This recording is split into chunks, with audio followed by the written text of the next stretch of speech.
All right, YouTube, how you doing? This is your host, Mike Price, here at the Cannibal Cafe in fabulous Vancouver, Canada. We are going to be meeting a good friend of mine today named Lyle Chausse.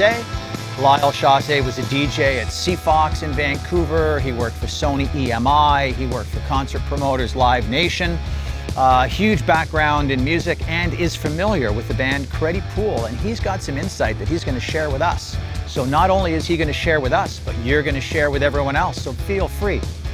Post this on your page, share it, subscribe to the channel, and together we are on a mystery mission to solve what happened to Creddy Pool, that mysterious, infamous band from Seattle that disappeared into thin air, poof, like that. So stay tuned. This is going to be a keeper.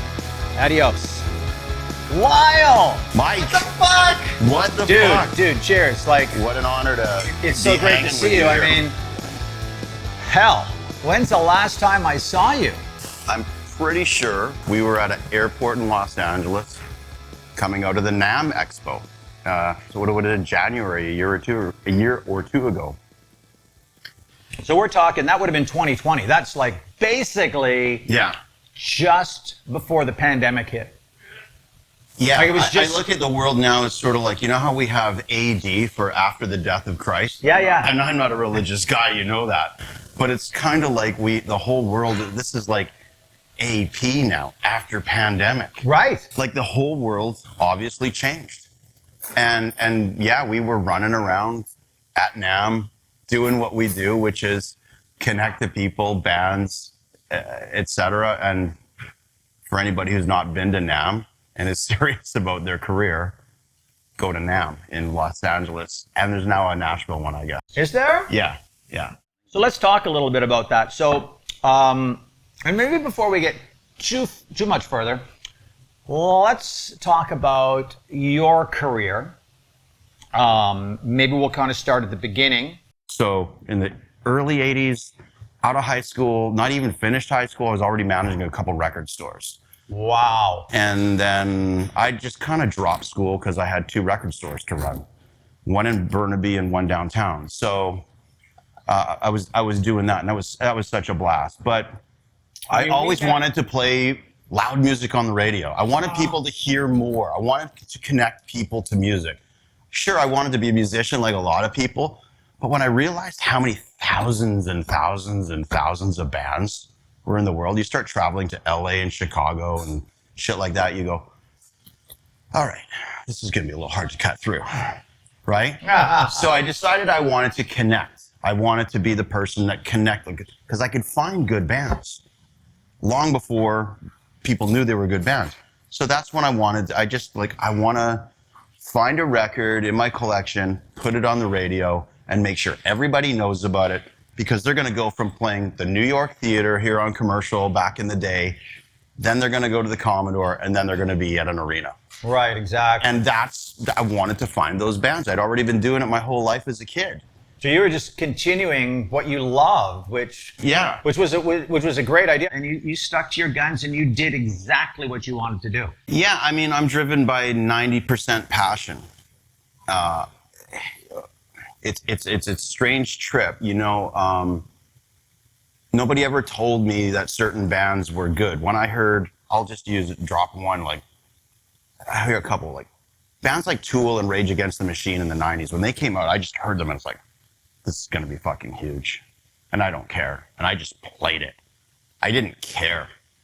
I didn't care that Rage Against the Machine, that it was going to offend people, that it was African Americans, Latinos in the band, white guys in the band, doing rap with a rock beat. I didn't care. That was the punk rock in me, even though I've never really been a punk rocker, but I've always had that attitude. It was like, this thing's got attitude. You can remember these songs. This is badass. So we were doing that whole thing, you know, late 80s, early 90s. And I was across the street at CFox You're with my radio CFox. show. Now, from CFox, we started working together in the concert scene, doing concerts. And at the time, I can't remember who it was MCA or House of Blues. It eventually became Live Nation. Anyway, right. So you and I were putting on like the biggest shows. We did all the festivals. We did the Warped Tour. Yes, I'll say this: you saved my ass a million times. So thank you. If you don't know it, this guy would run a crew for guys like me. We would just get caught with our hands tied on shit where we needed more work and more labor and more. Oh my God. And Mike would always figure it out. And then we'd party our asses off when the show was over. So obviously, you know, as part of my YouTube channel, what I build into all these interviews is this investigation that I'm doing about this band called Creddy Pool. Right. Creddy Pool were a band out of Seattle, kind of from the early Malfunction days. You know, they were one of the up-and-coming bands that were sort of slotted to be like Soundgarden, for lack of a better term. Well, there was a lot of bands to watch once things got rolling. And Creddy Pool, I mean, you know, the name was like, you got to go see these guys. Exactly. So, you know, my theory is this band Creddy Pool was and potentially could have been the next big thing. But due to heroin use or abuse, you know, the singer Silas Marks, obviously, like, let's face it, if your singer were like gets... Mother Love Bone, where everybody knew them, but nobody knew them because it never really happened. Right. It never really happened. But everybody knew the name. Mm-hmm. And I mean, I heard they were really into heroin, you know, all kinds of stuff. Like they were in tight with Duff McKagan, you know, all those early scenesters. And, you know, I was talking with Daniel House in my interview yesterday and we were really digging down deep into this thing. And it was pretty fascinating because they were technically at the right place at the right time. Only they couldn't, it was like a plane on the runway and they just kept going on the runway, but they were never lifting. They weren't pulling, they weren't pulling back the levers. That's a great way to describe it. So what happened is eventually you run out of runway. And you need to make sure that you take off before you hit the end of the runway. These guys never took off, and they hit the end of the runway. And then an accident happens, and it all gets covered up, so that, like, well, you know, this never really happened. Exactly. You know, the crazy thing. So here we go. So Creddy Pool, this band, they're into heroin. They're in the early scene. They're in Seattle. They're playing gigs. They even came up here and played, I believe. They did some showcases. They were looking to record. I think they wanted to come up here and record to get away from the Seattle heroin scene. But little did they know that Vancouver was embroiled in the same sort of scene, right? There was a lot of, well, and there still is now. Vancouver's always had a heroin scene. It's just been kind of always swept under the rug. I mean, Duff McKagan used to come up and they'd do the shows over at the old Ovaltine, and I mean, they played all those punk scenes up on fucking Hastings. Smiling Buddha, like, you know, that was a thing. That was a real thing. We want to talk about Vancouver's real underground, you know, SNFU, all the, you know, DOA. Like, Hastings was alive with this nasty punk rock where I don't think anybody knew what they were snorting or shooting. They didn't care, though. They didn't care. It was just like, this is going to get me off, and, you know, that was it. So with Creddy Pool, what do you, like, I know that there's not a lot of information out there, but do you have any recollections of I just remember that, like you said, they were supposed to be coming up here. I was working at one of the labels, and it was like, this was a band to watch. You know what I mean? So it's like, again, with us being out here on the West Coast, doing the record label thing, with Sony at that time, it was like, you would never really get told to go watch certain bands, but you'd be like, look, if there's something cool out there, go see it. Let us know what you see. So I'd always be like scouting things back to A&R in Toronto, because Toronto would talk to New York would talk to Japan, blah, blah, blah. And that's, you know, that's how decisions got made. And so, you know, this band was supposed to be coming up. It's like, so I remember that whole thing of like, okay, go watch these guys, right? But, you know, like you said, the drug scene just kind of was that jet plane for them.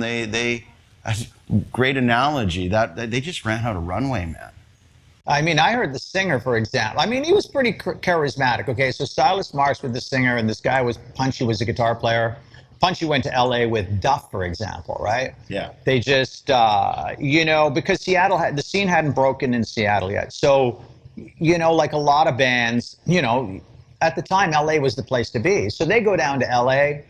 You know, things didn't work out there. Then the Seattle scene starts to happen and percolate. Well, Now, LA became Seattle, and Correct. Seattle became LA, and they kind of just went back and forth, right? Exactly. And then, you know, I mean, when you were working at the label, I believe, which I don't know if it was at the same time, but, you know, when Seattle became a scene, everybody converges on Seattle like white on rice. You know what I mean? It's like, you know, now all of a sudden you get bands from all over the country that decide, I'm moving to Seattle. We're going to get flannel shirts. We're going to like get I a remember funky labels Kurt Cobain coming to me haircut. at the radio station, and it was like everybody had to have a Seattle band signed to their label now. Right.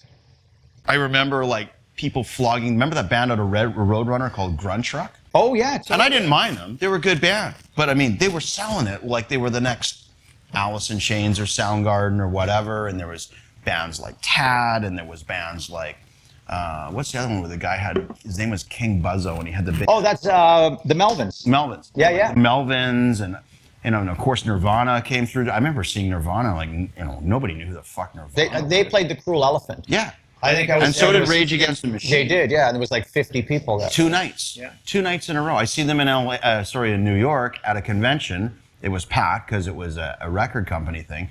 Come back to Vancouver, go do the radio show, end up at the Cruel Elephant for like beers and whatever.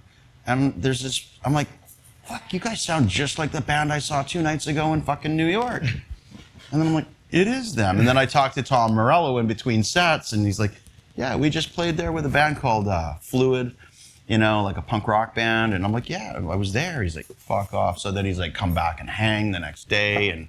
But I mean, there was nobody in the room. No, because people didn't know who any of these bands were. So, But I'm pretty sure there was Monday nights. But bands like Creddy would get stuck in that, where you get into these, you know, like awkward situations. Yeah. So Creddy Pool. Back when you were like, you know, working the label and all that, you know, that they were the next, you know, up and coming thing, and that, you know, maybe, you know, you guys were, you know, looking to sign a new band like that, and you know, entertaining the thought of maybe. Yeah, it was big contract. time on our radar. I mean, again, grunge was everything, and so when you got another band coming up, you know, I mean, look at the successes that were already there. If you could capture that lightning in a bottle one more time from another band, right? So yeah, they were on our radar. It was make sure, you know, you're paying attention to Creddy Pool. So now, whatever happened? Did you see them? Did anybody talk to them about a contract? Did it get to that point? Like, was there any plans in place? Well, there was a plan to, you know, hopefully do something. Unfortunately, I never had the opportunity to see them, but like you said, there was an opportunity. We thought we were going to be seeing them, so they were on our radar. They were a band to watch. You didn't want to miss it because there was lightning in a bottle over there, and you know. So something could have happened. Like if they could have connected the dots, let's say, if they, you know, if they could have, you know, played the right showcase, or, you know, kept the ball rolling, like something could have happened with these guys. Like they were good enough. Yeah, Like, there was no well, doubt. I mean, there was about it. agents talking about them. There was labels talking about them.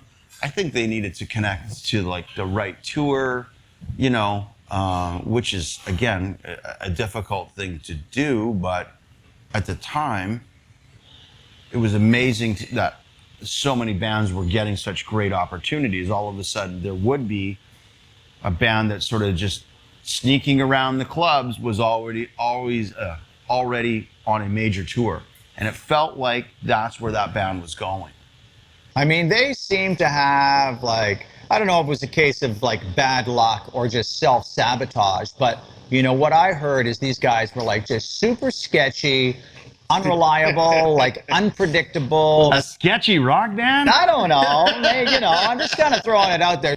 Lyle, dude, Great thank to you see you, so man. much, Great to man. see you. Really appreciate you stopping by No, today. it's good, You know, man. talking Thank about you. all this stuff, the early days and the bands. And dude, you take care. Yeah, you as well. We'll see you soon, I hope. Right? We'll get together. We'll keep do this this. going. Yeah, for sure. Awesome.